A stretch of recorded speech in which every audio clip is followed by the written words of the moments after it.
So the humanities. I've been doing the humanities for my entire adult life, and I've seen them in lots of different forms. But the one that strikes me most when I was asked to remember a humanities moment was actually an entire day. And it was a day and a night, actually, in 2015. Now, it was the culmination of something that we've been working on for 6 years in Richmond, Virginia, the former capital of the Confederacy, which people seem inclined to say whenever they say Richmond.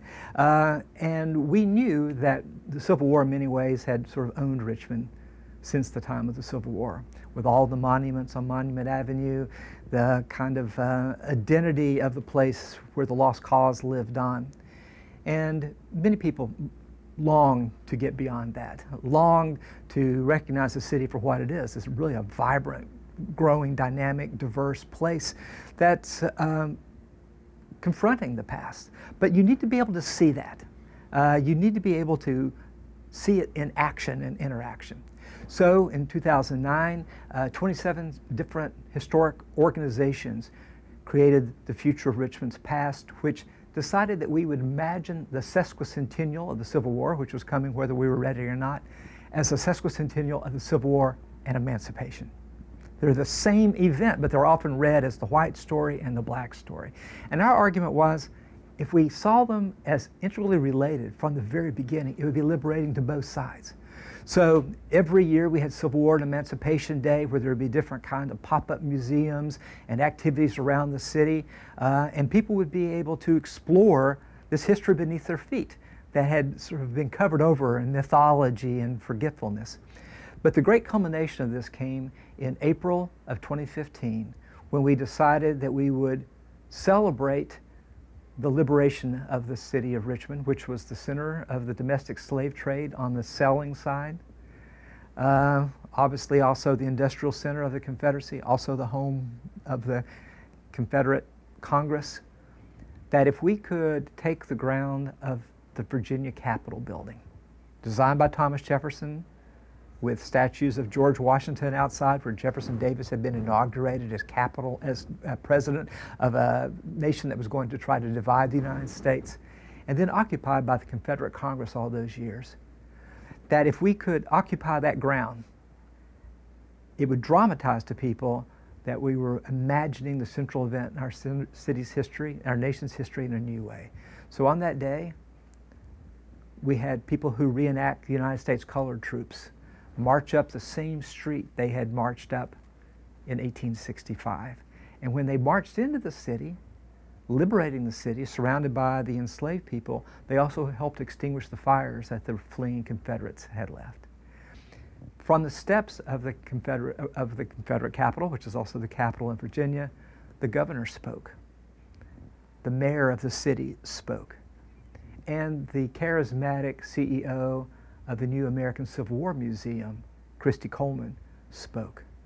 And as you looked around, then we had a choir from Virginia Union University.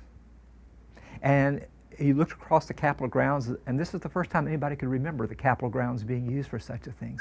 All kinds of pop-up museums about archaeology or African American life or soldiers' life or medicine.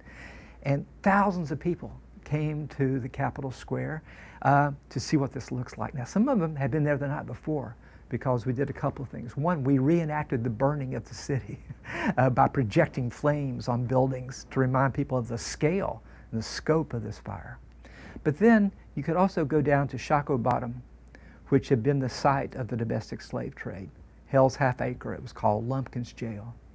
And there was a great band playing African-influenced jazz music and dancing. But then we paused, and each of us had a name of an enslaved person that we attached to a tree down there with a candle. These are people who never lived to see the end of slavery in Richmond. And with everybody come up, sort of having that one person that was their charge, and the trees festooned with all these names of people who'd lived in slavery, but never saw its end. So by the time you put the story of slavery and its end and the celebration of its African roots into conversation the next day with the liberation of the city by the United States Army, and the memory of this embraced by the city, Now this is poignant in a way because this is April 2015. There was not a Confederate flag to be seen. There were no protesters to be seen. People came and celebrated the survival of the United States.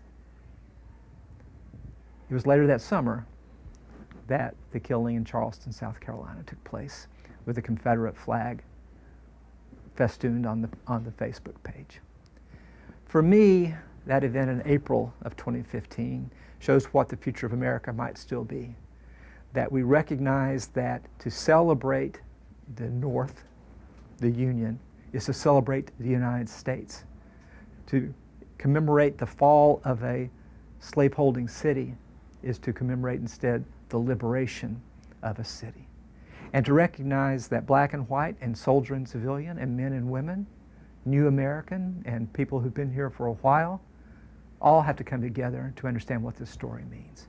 That was the humanities in action. Every single part of this was the humanities. It was all based on the truth, on historical research that we knew the names of those enslaved people, the number of those troops who were marching up Main Street, the speeches that had been given in that building earlier. So for me, seeing the humanities in action, 3 dimensions, in song and in memory, is a reminder of just the power the humanities have. That was my moment.